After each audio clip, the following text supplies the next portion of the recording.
Are we live? I think we're live. Hello, everybody. Welcome back to the Bad Bookers Wrestling Podcast. My name is Jack. Obviously, Smoothman did his review of what was it? UK tournament. That was it. Brilliant. Well done, Jack. It's early in the morning. I've just finished night shift. Shut your mouth. Smoothman did the UK Championship tournament day one, and he also live tweeted it on the Twitter at BadBookersWP.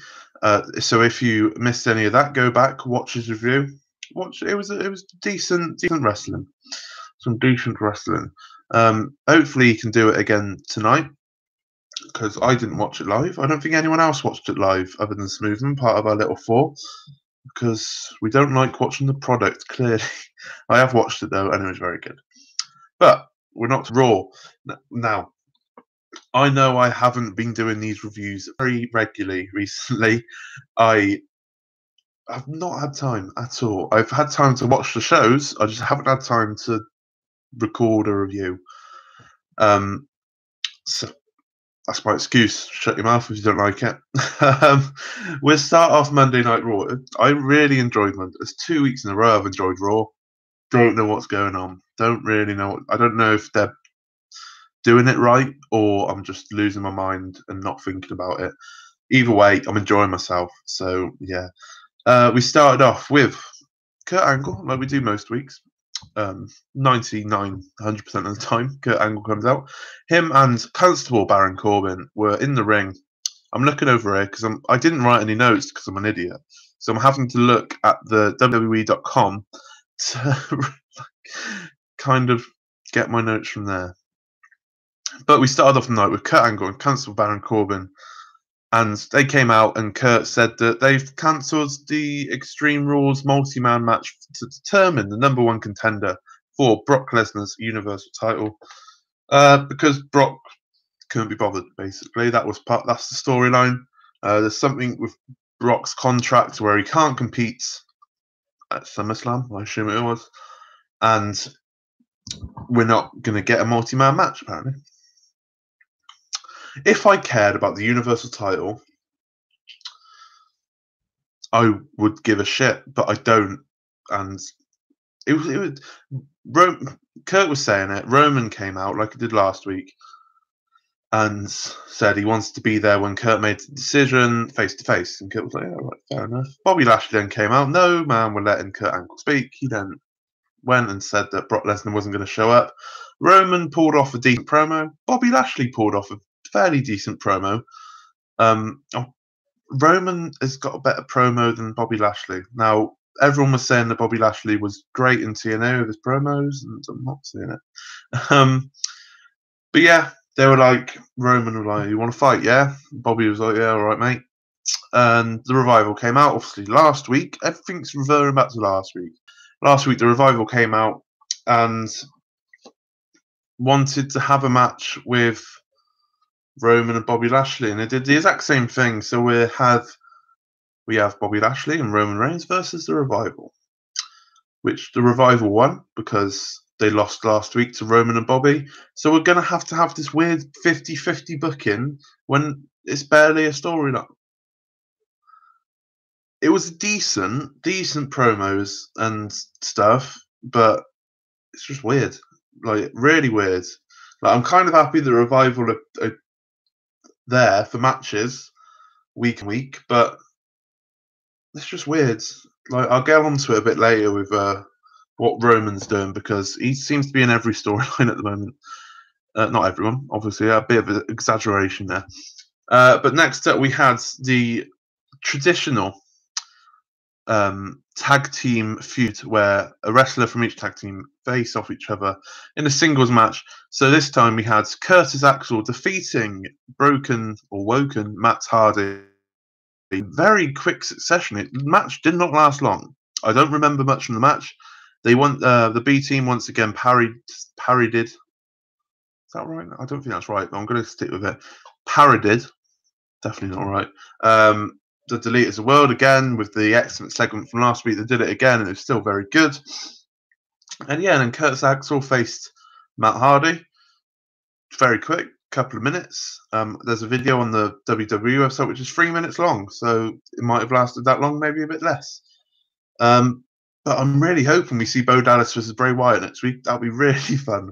Really fun. Authors of Pain are back. They're in a feud with Titus O'Neil and Apollo Crews, Titus Worldwide. So yeah, thanks for coming, Authors of Pain. They defeated some jobbers in next to no time. Moving on. I did enjoy Raw. Like, trust me, I did enjoy Raw. Natalya faced the Raw Women's Champion, Alexa Bliss, beating her. But Alexa Bliss can't win a match on Raw when she's champion, it seems. Don't really remember her winning many matches on a Raw or a SmackDown. But when it comes to pay-per-view, she always seems to win. Strange. Yeah, tapped her out. Mickey and Alexa did a fairly lengthy promo in the ring beforehand, talking about Ronda and Nia Jax. Natalya came out and said, "We're going to have a match." Kurt Angle's said we're going to have a match, but I've not come alone. Nia Jax came out. Zero reaction. Nia Jax is now a face, everyone. She's not a heel anymore. She's a face. No one cares. No one cares. Next up, another multi-man women's tag match. I said multi-man. I'm so sorry. Multi-woman. Sexist. A multi-woman tag match between the Riot Squad, Sasha Banks, Bayley, and Ember Moon. Now, last week we had the whole. They were fighting in the corridors, Sasha and Bayley. They had this match. They got along for a little bit, but nothing too major. Sasha Banks ate the pinfall after Ruby Riott rolled her up, I believe. I don't think it says there. Not that I can see, and I'm not going to delve too deep into it, but I'm pretty sure Sasha got rolled up by Ruby Riott and ate the pin.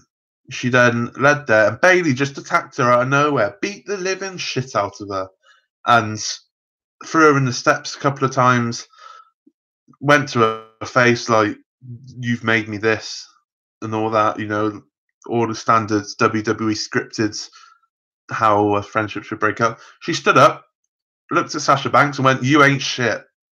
There you go. Just, you ain't shit. So I'm going to say it's a heel turn.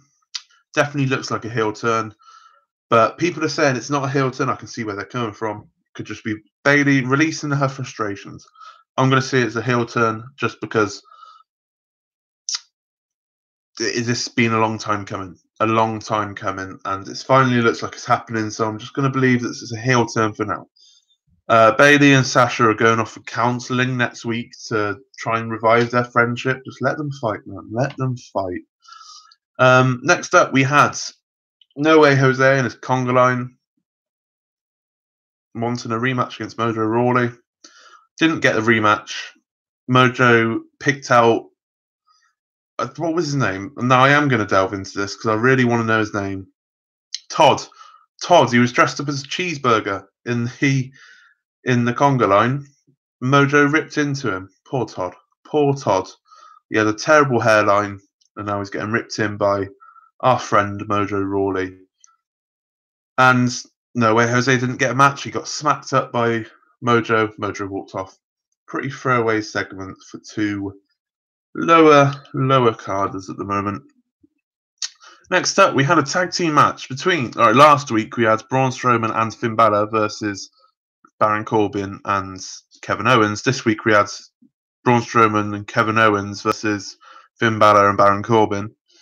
Braun's just picking tag partners. He just doesn't care. Week on week, he's picking someone, saying, "Yep, I want you, and I'm going to face these two." And Kurt's like, "Yeah, right," because I wouldn't argue with Braun Strowman, and I'm 6'6". I'm nearly as tall as it. I don't know how tall he is. Don't know how tall he is. Braun Strowman and Kevin Owens defeated them. Kevin Owens went to shake Braun's hands. So we're so good together. Braun ran after him. Destroyed his car in a WWE exclusive. There you go. Destroyed his car. Even though we all know, because Ride Along shows us, they don't have their own cars. And then there was about 40. I'm going to put my phone down now. 45 minutes left of Raw. The main event kicked off. Now, if you were following me on Twitter, because I was doing the live tweeting for this, you would have seen that I found that Tyson Kidd was producing the match. Someone had tweeted it. I found it and I was like, oh, God.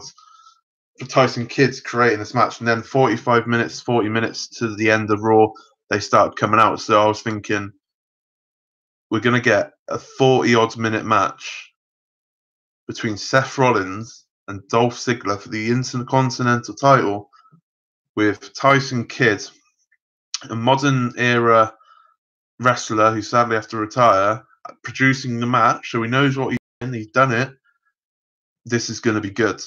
And my God, it was good. Dolph Ziggler retained via a disqualification because Drew McIntyre got thrown out. He came back in about 5-10 minutes later, I think it was.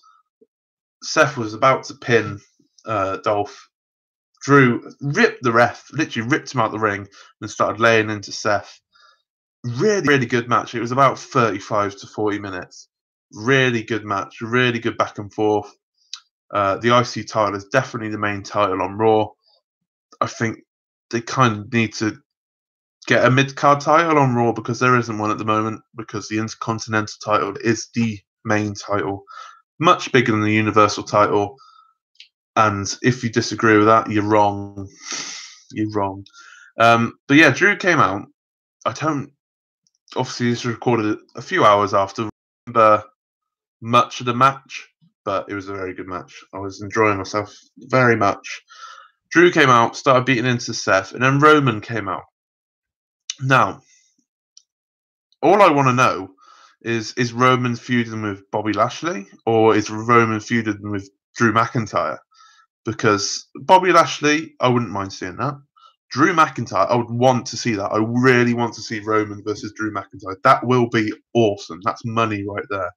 And I actually don't think the crowd are shit on that match, just because how good Drew McIntyre is. He's so good. Roman's good as well. They're both fantastic workers. And I just really want to see that. Maybe not at Extreme Rules. Maybe we can see it at SummerSlam, something like that. But like I said, Bobby Lashley, I wouldn't mind seeing that. I just know the crowd are going to shit all over it. But Drew McIntyre, if we can see that, that'd be fantastic, fantastic. But that's Monday Night Raw. We got SmackDown tonight. We got a US title defense between Jeff Hardy and Shinsuke Nakamura, getting his 1,000th title shot in the space of 6 months. So good on you, Shinsuke. Good on you. Raw, I really enjoyed Raw. I really enjoyed Raw last week as well. Don't know what's gone into me. Really don't know what's gone into me. I guess I should do some admin. Now, it's been a rushed episode because I want to go to bed because obviously I've done my night shift and I'm tired now. But follow me at _TigerFM. Follow the podcast Twitter, which you can see all the Smoothman's tweets from the UK tournament. See my tweets from Raw. And that's at BadBookersWP. Go watch Smoothman's United Kingdom Championship Tournament review. Obviously, there's a day 2, so hopefully you can do another one for that, and hopefully you can jump on the Twitter. And yeah, please please subscribe. We're going to do a recording on Thursday for a podcast that should be out on Saturday. So any questions, leave them in the comments or anything like that. But yeah, Monday Night Raw, decent show. I shall end it there. I'd like to say thank you and goodbye.